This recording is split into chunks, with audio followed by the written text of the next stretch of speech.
어제 국민연금 기금운용위원회가 스튜어드십 코드 도입을 의결했습니다. 논란이 됐던 경영 참여 내용도 포함이 돼서 기업들의 우려도 적지 않을 것으로 보이는데요. 박기환 기자와 함께 자세한 이야기 나눠보도록 하겠습니다.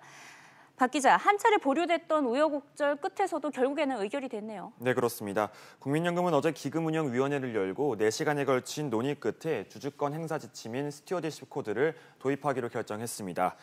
기금운용위는 논란이 됐던 국민연금의 경영 참여는 원칙적으로 유보하고 예외적으로 기업 가치를 심각하게 훼손했을 경우 제한적으로 허용하도록 했습니다.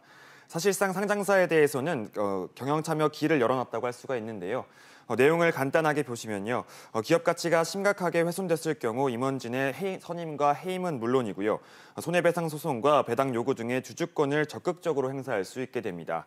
쉽게 말해서 지난 한진과 갑질 사태와 같은 일이 있을 때 국민연금이 총수일가의 이사직 해임을 건의할 수 있게 된다는 겁니다. 박능구 장관 이야기 한번 들어보시죠.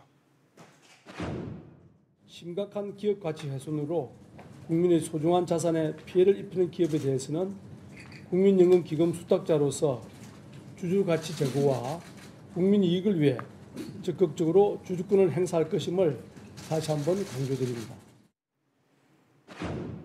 네, 수익률 제고가 목적이긴 하지만 문제는 얼마나 정치적인 목적에서 독립성을 갖냐 이거 아니겠어요? 네, 그렇습니다. 박 장관은 위원회가 끝나고 주관적인 판단에 따를 수밖에 없기는 하지만 한두 명이 아니라 기금운용위원 전체의 토론을 거쳐서 불가피하다는 판단이 섰을 때만 제한적으로 가겠다고 밝혔는데요.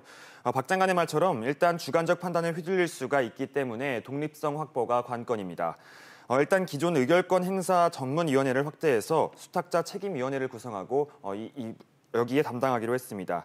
수탁자 책임위원회는 총 14명으로 구성이 되고요.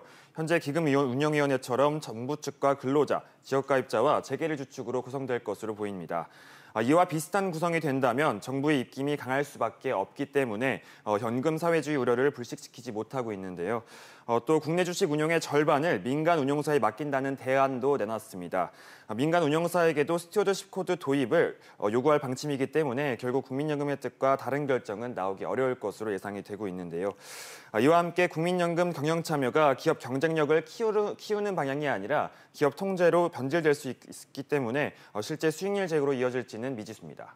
이야기 쭉 들어보니까 역시 기업들은 불안해할 수밖에 없을 것 같은데요. 네, 그렇습니다. 국민연금이 5% 이상 주식을 보유한 국내 상장사가 지난해 기준으로 276곳에 달하는데요. 국민연금이 사실상 대부분의 대기업에 영향력을 미칠 수 있다는 겁니다. 이번 스튜어드십 코드 원칙에도 중점 관리 사안이 단계적으로 확대가 되는데요. 기존의 배당뿐만 아니라 경영진의 사익 편취와 임원의 과도한 보수, 그리고 협력사 지원 등도 포함이 됩니다. 이를 바탕으로 2020년부터는 블랙리스트로 불리는 중점 관리 기업도 선정을 하게 되는데요. 또 주주권을 어떤 방식으로 행사할지 원칙이나 가이드라인이 없어서 기업들의 불확실성은 확대될 것으로 예상이 되고 있습니다. 일단 현재 법률로는 국민연금의 적극적인 경영 참여가 거의 어렵기 때문에 앞으로 이루어질 법령 개정 등을 좀 더 지켜봐야 할 것으로 보입니다. 네, 국민연금의 스튜어드십 코드 도입에 대해서 박기환 기자와 이야기 나눠봤습니다. 잘 들었습니다.